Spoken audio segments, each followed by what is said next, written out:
The last two videos were about how to change up gears and how to change down gears.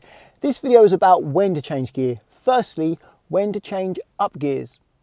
The simplest way to know when to change up a gear is to use the tachometer or the rev counter, this thing here. Every time the revs get to 2000, which is 20 on this, but actually means 2000, you'll go up to the next gear. That will bring the revs back down to 1000 again. And I'll continue accelerating now, in second gear now, and I'm getting near 2000 again. I'll go up to the next gear, which is third gear, and that brings the revs back down. And every time my revs reach about 2000 RPM, I'll go up a gear. Well, it's almost that simple, but it depends on how fast you want to accelerate and how powerful your car is. An average to powerful car, so anything average and above, you will get away with changing up at 2000 RPM. If you're in a very underpowered car, say a car with less than 80 horsepower, you'd normally probably want to change up at closer to 2500 RPM. And normally the earliest it's possible to change up a gear is 1500 RPM. Although I don't recommend this because it will cause you to accelerate very slowly, although you would get better fuel economy. And it doesn't matter too much if you're in a diesel or a petrol, around about 2000 RPM is normally a good time to change up a gear. So here is an example of changing up at 1500 RPM. I'm at 1500 RPM now, and I go up a gear. And the revs drop to just below 1000, so it's only just possible for me to go up to that gear. And I'll raise them up to 1500 again, and I'll change up. And the car's handling it. It is okay. A low powered car would struggle. Let's see how quickly I can accelerate now, changing up at that RPM. So, okay, into second gear, went a bit over there, into third gear. You see it's very slow. The car doesn't have much power, and that took a long time to get to 23 miles an hour. Moving on to why you want to change up gears later, and that is for acceleration. The later you leave your RPM, or the higher you let your RPM get, the faster you can accelerate. It's a little bit wet out there today, so I don't think I'll be able to give it full power because I probably just wheel spin. But I'm at 1500 RPM now, and I'm going to accelerate as hard as I can. And the speed does rise fairly gradually. I increased the speed by what I think was about 8 miles an hour there, which took a little bit of time. So now I'm going to bring the revs up to closer to 3000 RPM. There we go. Now I'm going to accelerate as hard as I can. And it's actually pushed me back in the seat, and yeah, went up to 46 miles an hour very quickly, because lower gears have a lot more power, or should I say higher revs also gives you a lot more power. Let the revs get higher and you will be able to accelerate more quickly. Now here's an example of me changing up gears at 3000 RPM to show you how much more quickly I can accelerate when I leave the revs later, or should I say I let the revs get higher before I change gear. 3000 RPM coming up. So I'm moving away, up to 3, change gear. I'm already at 17 miles an hour, up to 3, change gear. I'm at 30 miles an hour already. In fact, I've got to slow down for this bend that's coming up.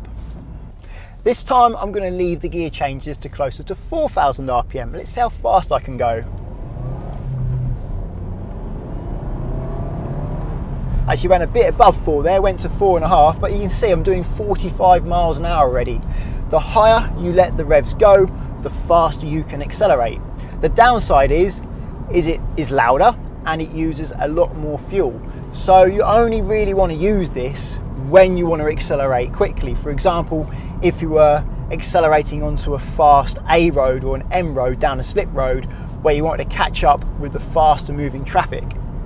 There's not a lot of difference between diesel and petrol as to when to change up a gear, and the later you leave it in both cars, the faster you will go.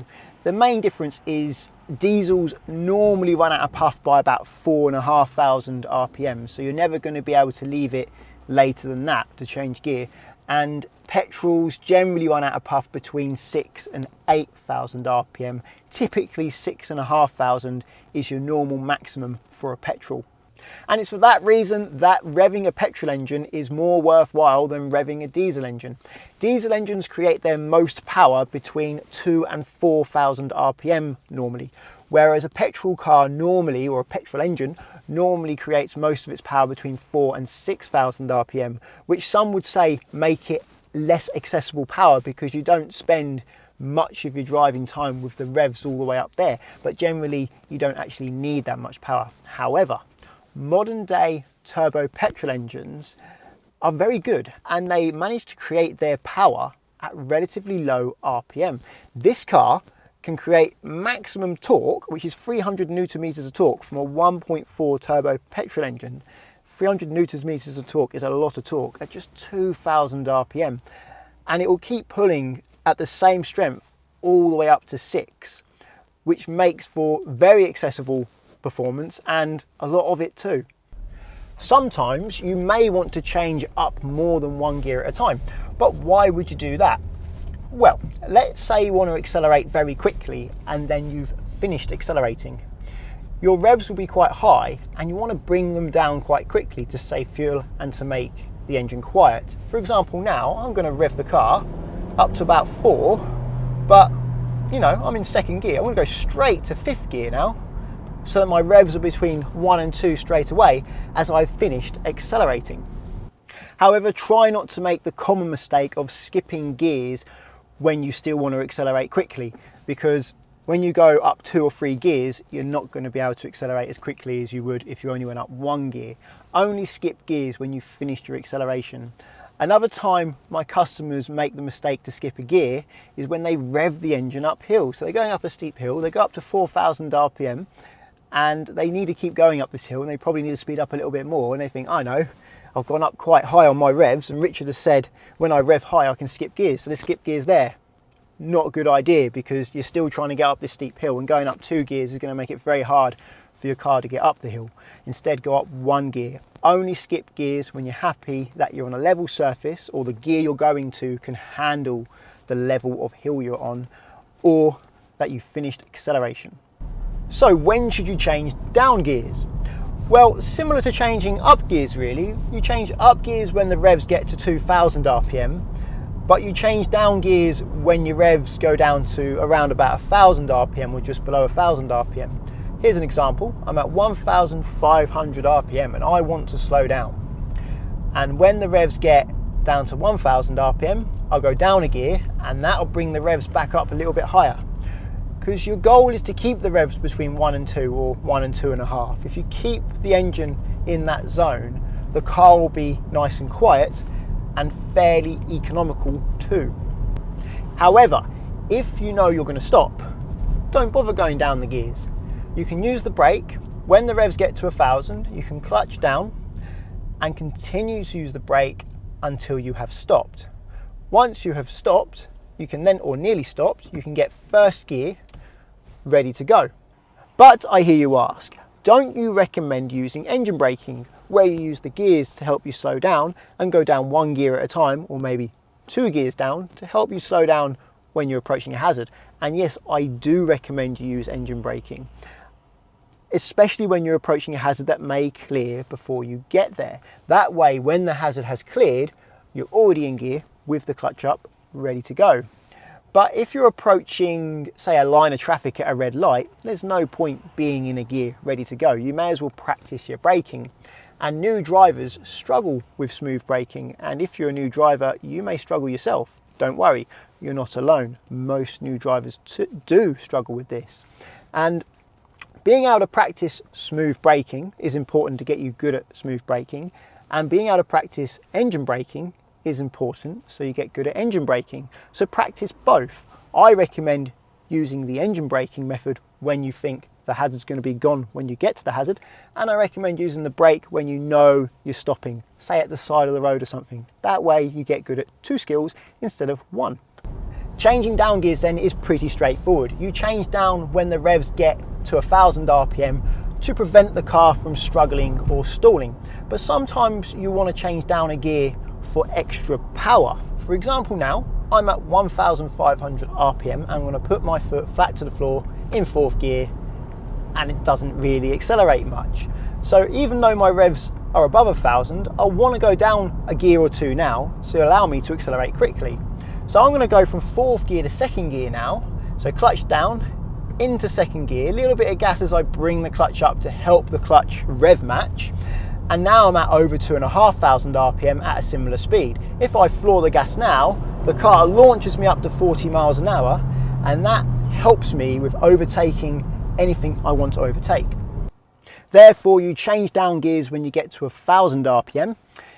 If you're at 1,000 RPM and you know you're not going to be continuing, you are going to stop, don't bother changing down the gears, just wait until you stop, put it in neutral or put it in first if you're going to continue again later. And you'll change down a gear to bring the revs up so that you can accelerate quickly. What if your car doesn't have a tachometer or rev counter? Don't learn in it. Well, okay, to be honest, you don't always have a choice in whether or not your car has this. If you have a car that doesn't have it, you have a car that doesn't have it. Then you've got to do it in a more rudimentary way. For me, it's not such a problem because I know the sounds a car makes when I need to go up a gear or when I need to go down a gear. But when you're learning, you don't know those sounds. So having a rev counter can really help you learn the sounds. You use the revs, go, that's 2,000 RPM. You start to learn what 2,000 RPM sounds like. So when you drive a car without one, you kind of know when to change gear anyway. But if you don't have a tachometer and you're learning to drive, there is a way you can do it. As I say, it is quite rudimentary and it doesn't get the most out of your individual car because all cars are set up differently. And that is to do it at a certain speed. And one method people use is put a 0 on the end of all the gears. So say first gear up to 10 miles an hour, then you go to second, and then second gear up to 20, third gear up to 30, etc. I don't normally find that's necessarily the best time to change gear in each car. In fact, for most cars, I think that's possibly it's a little bit early for the lower gears and a little bit late for the higher gears. I mean, I'm in 6th gear by 40 miles an hour. I don't want to wait until 60 miles an hour to go to 6. This car likes 6 at 40. So I recommend having a rev counter. If not, you can use that method. There is, of course, a danger of damaging your car and over revving it if you go down too many gears.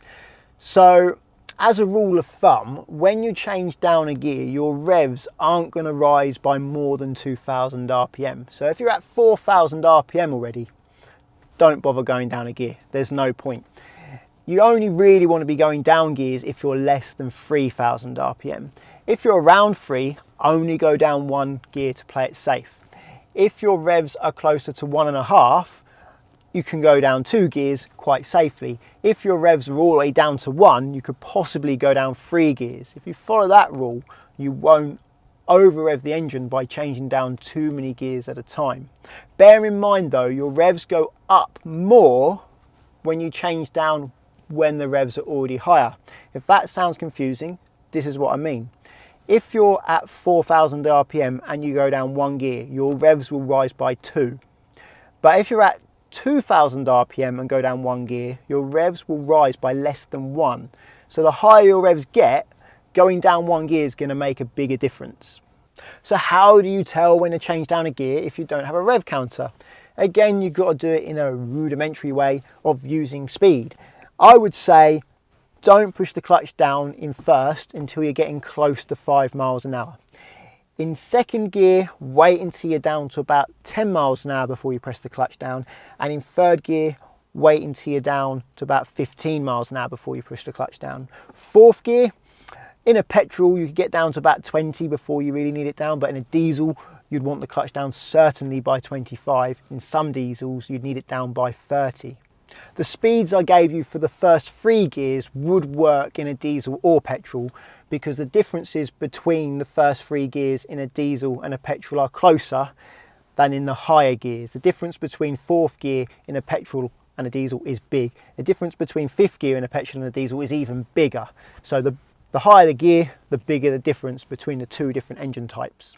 So to summarise, the earliest you can possibly change up a gear is 1,500 RPM. Although I don't recommend this, you'll be going very slow. Ideally, you want to change up at about 2,000 RPM, but the higher you let the revs go, the more power you'll have and the faster you can accelerate. Change down gears when you get down to 1,000 RPM, but if you know you're going to be stopping, probably don't bother changing down a gear, just put the clutch down and stop. And change down gears to raise up your revs in order to allow you to go faster. Don't change down a gear if you're already above 3000 RPM, as you'll probably raise the engine revs too much, which won't be very helpful, or even worse, quite damaging. If you're practicing without an instructor, make sure you have insurance. Get £20 off via the link in the description to Collingwood, who provides specialist learner insurance that allows you to practice in a friend or family member's car without risking their no claims bonus. If you want to insure your own car, click on the link to confused.com. I have found that they have the widest selection of cheap insurers for young drivers. I hope that helps you know when to change gear a bit better now. If you think it does, give me a thumbs up and subscribe to get my future videos. Until the next one, cheerio.